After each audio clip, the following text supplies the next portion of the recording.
और बड़ी खबर है, डोनबास में रूस की ओर से हमला किया गया है। ये रॉकेट हमला है और रूस के रॉकेट लॉन्चर से हमले का वीडियो भी सामने आया है। यूक्रेन के आज़ोव बटालियन पर रूस का ये हमला, तो डोनबास में रूस का रॉकेट से ये हमला।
डोनबास की तस्वीरें आप ये देख रहे हैं। रूस का रॉकेट से यह हमला किया गया है। रूस के रॉकेट लॉन्चर से हमले का वीडियो आप इस वक्त देख रहे हैं। यूक्रेन की आज़ोव बटालियन पर यह हमला किया गया है।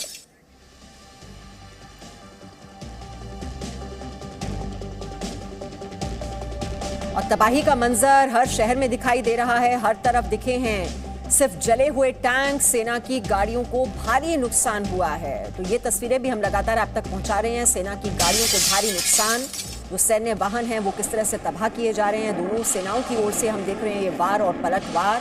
और इस बीच युद्ध से जो तबाही हो रही है उसकी तस्वीरें लगातार हम आप तक पहुंचा रहे हैं। हर तरफ जले हुए टैंक नजर आ रहे हैं, जो सैन्य वाहन तबाह किए जा रहे हैं, जो मिसाइल अटैक्स हो रहे हैं, जो गोलीबारी और बमबारी रूस की ओर से की जा रही है। और ये रूसी हमले हर गुजरते दिन के साथ और ज़्यादा आक्रामक होते हुए और ये लड़ाई और भी ज़्यादा भीषण हो गई है।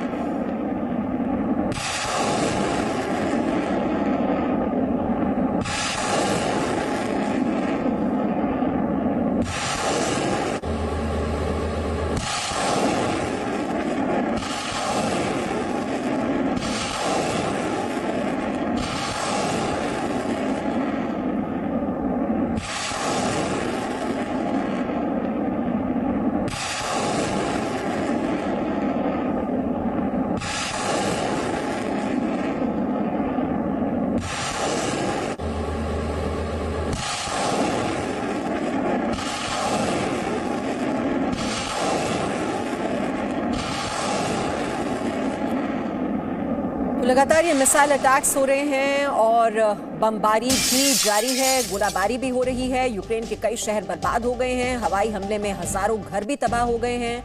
और यूक्रेन की ओर से तो दावा किया जा रहा है कि उनके नागरिकों को भी निशाना बनाया जा रहा है, उनकी जान भी जा रही है। रूसी हमले में एक व्यक्ति की मौत की जानकारी मिल रही है। ये 3 हमले बताए जा रहे हैं जो यूक्रेन के डिनेप्रो पर हुए हैं। तो डिनेप्रो पर ये 3 हमले और उसमें एक व्यक्ति की मौत की जानकारी। और ज़ेलेंस्की ने एक बार फिर से रूस को जवाब देने की बात कही है। और इस सब के बीच यूएन ने मदद का आह्वान भी किया है।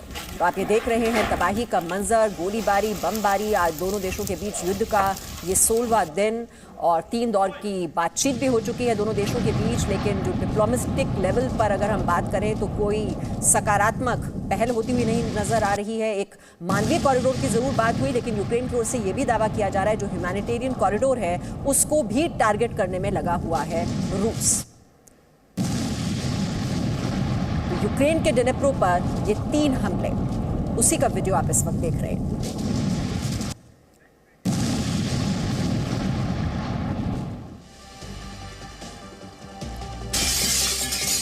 तो रूस और यूक्रेन के बीच ये महायुद्ध का 16वां दिन और रूस की ओर से ये तबाही जारी है और कीव के बेहद करीब पहुंच चुकी है रूस की सेना।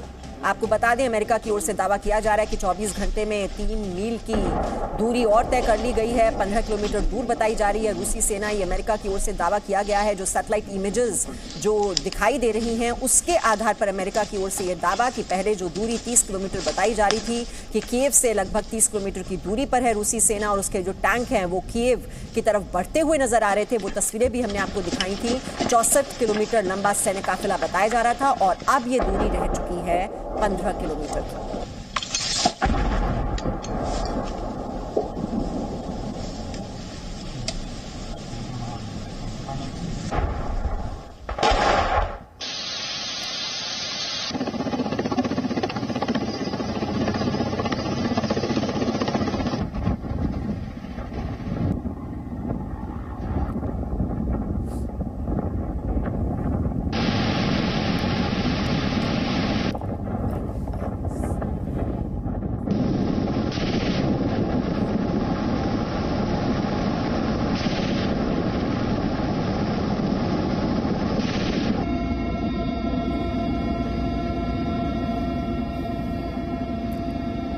तो कीव के और करीब पहुंच चुकी है रूसी सेना और ये दूरी अब बताई जा रही है 15 किलोमीटर की। और जानकारी हम ले लेते हैं। हमारे साथ कीव से इस वक्त कुलदीप जुड़े हुए हैं। हमारे 2 रिपोर्टर्स और हैं जो इवैक्यूएशन वहां से हो रहा था, जो सुनिश्चित की जा रही थी, जो भारतीय यूक्रेन में फंसे हुए थे। और हमने देखा है ये ऑपरेशन गंगा के तहत भारतीयों को वतन लाने में हमने किस तरह से कामयाबी हासिल की है। और इस वक्त आप हमारे 2 मेहमानों को भी देख रहे हैं। कर्नल त्यागी हमारे साथ हैं और पूर्व राजनयिक RS मल्होत्रा जी भी हमारे साथ जुड़े हुए हैं। लेकिन सबसे पहले कुलदीप आपके पास आते हुए, क्योंकि ये जो सैटेलाइट तस्वीरें हैं, अब अमेरिका की ओर से ये दावा किया जा रहा है कि कीव की ओर बढ़ रही है रूसी सेना सिर्फ 15 किलोमीटर की दूरी पर। इस वक्त कीव में क्या हालात हैं?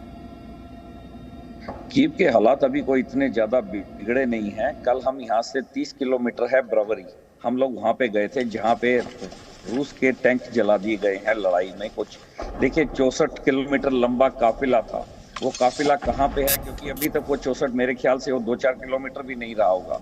हर जगह पर आप देखेंगे, क्योंकि मैं खुद जाकर देख कर आता हूँ, तो रशियन टैंक्स इस समय थल सेना जो है युद्ध में नहीं जीत पाएगी।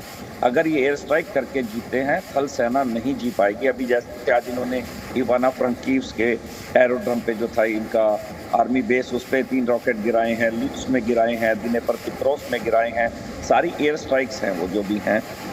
लेकिन थल सेना अभी तक यहाँ, अभी देखिए कोई भी जगह अगर आप ध्यान से उसको देखेंगे तो किसी भी जगह पर कब्जा नहीं हो पाया है। एक छोटी सी खेरसोन के पास जगह है जिसके ऊपर कब्जा बताया जा रहा है। बाकी युद्ध चल रहा है, लेकिन 16वें दिन भी कब्जा नहीं कर पाए हैं किसी भी शहर के ऊपर, चाहे वो सुमी हो, चाहे वो खार्किव हो। इनको 16 दिन अगर कीव तक आने में भी लग चुके हैं, अभी तक किसी जगह पे इनका कब्जा नहीं है। आगे क्या होगा ये मैं नहीं बता सकता हूँ, लेकिन अभी तक कब्जा नहीं है, युद्ध चल रहा है। और थल युद्ध में ये लोग नहीं जीत पाएंगे। ये एयर स्ट्राइक जो कर रहे हैं इन्हीं का इनको बेनिफिट मिल सकता है, अदरवाइज ये थल सेना नहीं, क्योंकि हर आदमी, आम आदमी यहाँ पर इतना जज्बा है लड़ने के, लोकल्स लड़ने को तैयार बैठे हुए हैं। नहीं जीत पाएंगे ये लोग, नहीं जीत पाएंगे, अभी नहीं जीत पाएंगे। ठीक है, इस पे मैं कर्नल त्यागी से भी कमेंट लूंगी कि रूसी सेना की जो स्ट्रैटेजी है, ये जो अटैक्स हैं, ये इतनी धीमी गति से होते हुए क्यों दिखाई दे रहे हैं। लेकिन उससे पहले एक अपडेट आपसे भी ले लेते हैं अमित प्रकाश, क्योंकि जो 600 भारतीय स्टूडेंट्स बताए जा रहे थे जो सुमी में फंसे हुए थे, उन्हें लाया गया था पोलैंड। और फ्लाइट्स जो हैं, क्या वो यहाँ पर सारी पहुंच चुकी हैं भारत में इस वक्त? मेरे पास 3 अपडेट्स हैं आपको देने के लिए। सबसे पहले तो भारतीय छात्रों को लेकर सुमी से एक पूरा इवैक्यूएशन ऑपरेशन जो चला था, और उस ऑपरेशन के तहत जो 600 भारतीय छात्र लाए गए थे वेस्टर्न यूक्रेन की सीमा से, वो उन छात्रों को लेके भारतीय विमान इस वक्त दिल्ली पहुंच चुका है। और अब इस वक्त जो अपडेट है, वो तीनों ही विमान इस वक्त दिल्ली पहुंच गए हैं। और एक तरह से कहा जाए कि कंप्लीट इवैक्यूएशन, ऑपरेशन गंगा के तहत जो इवैक्यूएशन यहाँ से लगातार हो रही थी भारतीयों को लेके, वो पूरी हो चुकी है। ये अपडेट है भारतीयों के वहाँ पहुँचने के लिए। दूसरा अपडेट मैं आपको बताना चाहूँगा, जैसा कुलदीप अभी कह रहे थे, कीव जो शहर है वहाँ पिछले कुछ 2-3 दिनों से शांति नज़र आ रही है। ऐसा लगता है जैसे सब कुछ शांत है, लेकिन जो इमेजेस जिन इमेजेस की हम लगातार बात कर रहे हैं, कीव शहर के ईस्टर्न जो कॉरिडोर्स हैं, ईस्टर्न जो इलाके हैं, वहाँ के 2 पैरेलल रूट से लगातार रशियन ट्रूप्स आगे की तरफ बढ़ रही हैं और पिछले 24 घंटे में ऐसा बताया जा रहा है, क्योंकि सैटेलाइट इमेज से ये अब तक की पिछले 72 घंटों की सबसे बड़ी अपडेट है कि कीव शहर की तरफ बढ़ने वाली जो रशियन सेना है, रशियन ट्रूप्स है, वो कीव शहर की तरफ 2 ईस्टर्न रीजन से 2 अलग अलग पैरेलल रूट से लगातार एडवांस कर रहे हैं, लगातार उनकी एडवांसमेंट हो रही है और पिछले 24 घंटों में वो 3 किलोमीटर वो ट्रूप्स आगे बढ़ी हैं कीव की तरफ। और अब जो प्रॉक्सिमिटी है कीव शहर से वो तकरीबन बताई जा रही है 15 किलोमीटर, 14 से 15 किलोमीटर की दूरी के बीच अब मात्र रह गई है कीव शहर से ईस्टर्न जो सेना है रशिया की। और हमने लिवीव से भी रिपोर्टिंग की है, लिवीव से हमने ग्राउंड रिपोर्टिंग की है। तो जो शरणार्थी हैं लिवीव में, अब इस तरफ आने वाले जो लोग हैं, क्योंकि जो वेस्टर्न रीजन है यूक्रेन का, वो वेस्टर्न रीजन जहां इस वक्त सबसे ज्यादा शरणार्थी पूरे यूक्रेन से मौजूद हैं, अब वहां पर बेचैनी थोड़ी ज्यादा बढ़ गई है, क्योंकि ठीक है अमित एक अपडेट और कुलदीप से भी ले लेते हैं। कुलदीप, जैसा आप बता रहे थे कि 15 किलोमीटर दूर रूसी सेना, लेकिन उस तरह की हलचल अभी आपको कीव में महसूस नहीं हो रही है। ये एक टफ रेजिस्टेंस मिलने वाला है रूसी सेना को, क्या इसी डर की वजह से ये जो रफ्तार है वो धीमी है? बिल्कुल बिल्कुल आप ठीक कर रहे हैं, क्योंकि ठीक कह रहे हैं, क्योंकि रफ्तार बहुत धीमी है। मैं ब्रवेरी जहाँ पे कल ये लड़ाई हुई है, जहाँ पे टैंक्स वगैरह उनके भी जले हैं, इनके भी लोग मरे हैं, वहां पर मैं अंदर तक गया हूं, तो मुझे ऐसा नहीं लग रहा। कुछ एरिया के बाद उन्होंने जाना बंद कर दिया था, जैसे अभी एक इरपिन एक जगह है जहाँ पे कई दिन से लड़ाई चल रही है, एक छोटी सी जगह है इरपिन, आज तक उसका रिजल्ट नहीं निकला है दोनों तरफ से। बहुत छोटी जगह है वो, कीव के बिल्कुल पास में ही है, 30 किलोमीटर सेंटर से हमारे है वो। कोई रिजल्ट अभी तक नहीं आया। खार्किव की लड़ाई का, जो कि बॉर्डर बिल्कुल साथ में लगता है रशिया के, कोई रिजल्ट नहीं आया। उधर सुमी जो बिल्कुल साथ में है, कोई रिजल्ट नहीं आया। रिजल्ट कहीं से नहीं आ रहे। लड़ाई युद्ध तो चल रहा है हमारी तरफ से भी, उनकी तरफ से भी, लेकिन रिजल्ट्स नहीं आ रहे हैं कि रशिया ने कब्जा ही कर लिया है। और कीव पे कब्जा करने में इतनी आसानी से कीव पे कब्जा नहीं कर सकते ये लोग, क्योंकि हर आदमी यहाँ पे मरने मारने को तैयार है। और कीव तक आने में इनको कई जगह को लांग कराना पड़ेगा, वो लोग उनको जल्दी से यहाँ पर नहीं आने देंगे। जी, इस पर एक कमेंट कर्नल त्यागी आपका, कीव को कितने दिन तक बचाकर रख पाएगा यूक्रेन? देखिए, आपके रिपोर्टर ये कह रहे हैं कि 15 किलोमीटर दूर रह गया है। अमेरिकन इंटेलिजेंस ने कहा कि सेंटर ऑफ यूक्रेन से 15 किलोमीटर दूर। किसी बड़े शहर की परिधि ही 15 किलोमीटर से ज्यादा होती है। दिल्ली से जब डिस्टेंस नापते हैं तो कनॉट प्लेस से नापे जाते हैं। अभी तक जो रशियन कॉन्वॉय था वो एक लीनियर फॉर्मेशन में था, अब वो जी कर्नल त्यागी, हम देख रहे, देखिए ये जो तस्वीरें बहुत ही अहम हैं। कीव से लगभग 15 किलोमीटर दूर है रूसी सेना, और जैसे कि कुलदीप वहां से जानकारी दे रहे हैं कि डर इस बात का है कि वहां पर टफ रेजिस्टेंस फेस करना पड़ेगा रूसी सेना को। और इसी वजह से जो पहले कहा जा रहा था कि 24 घंटे में या फिर 76 घंटे में युद्ध खत्म हो जाएगा, शिवांगी ऐसा होता हुआ दिखाई नहीं दे रहा है। और वहां पर रेजिस्टेंस के डर से ये रफ्तार जो है रूसी सेना की, ये बहुत ही कम दिखाई दे रही है। आपके पास क्या अपडेट है? देखिए मीमांसा, पहले ये कयास लगाए जा रहे थे कि शायद बातचीत से ये मसला जो है वो सुलझ जाए, लेकिन ऐसा होता हुआ बिल्कुल नहीं दिख रहा। आपको अपडेट दे दें कि कल एंटीलिया में जो बातचीत हुई है विदेश मंत्री रूस और यूक्रेन के, उनकी बातचीत का कोई भी हल नहीं निकला है, कोई भी पॉजिटिव रिजल्ट नहीं निकला है। आपको एक स्टेटमेंट पढ़ के सुनाते हैं जो यूक्रेन के फॉरेन मिनिस्टर ने कहा है। उनका साफ तौर पर कहना है कि I insisted on the urgent need to allow humanitarian help for Mariupol and 24 hours ceasefire. Unfortunately, Foreign Minister Lavrov seems to have come to talk, not to decide. I hope he will convey our request back in Moscow. साफ तौर पर उन्होंने कहा है कि जो रूस के विदेश मंत्री थे वो बात करने आए थे, मसले का हल निकालने नहीं आए थे। और इन दोनों ही देशों के विदेश मंत्रियों को बिठाकर जो बात कर रहा है जो देश, वो है टर्की। टर्की चाहता है है कि इस पूरे मसले का हल बातचीत से निकले। 16वां दिन हो गया है, लगातार हम देख रहे हैं कि जंग जारी है। टर्की तो ये तक प्लान कर रहे हैं, आपको बता दें कि दोनों ही देशों के जो राष्ट्रपति हैं वो आमने सामने बैठे और मसले का हल निकाले, लेकिन ऐसा होता हुआ बिल्कुल नजर नहीं आ रहा। अगर आपको याद हो मेहमान साहब, इसके पहले दोनों ही देशों के जो प्रतिनिधि मंडल थे वो लगातार बेलारूस में मुलाकात कर रहे थे, लेकिन उसका कोई हल नहीं निकला। इसके बाद ज़ेलेंस्की के लगातार वीडियो आ रहे हैं जिसमें वो बार बार कहते हैं कि मैं अपने देश को छोड़कर नहीं जा रहा हूं, मैं अपने देश में हूं और मैं अपने लोगों के साथ खड़ा हूं। वहीं जहां तक बात रही कि कीव तक रूसी सेना जो है वो पहुंच रही है, तो जैसा कि हमारे संवाददाता कुलदीप बता रहे थे, ये इतना आसान नहीं होगा।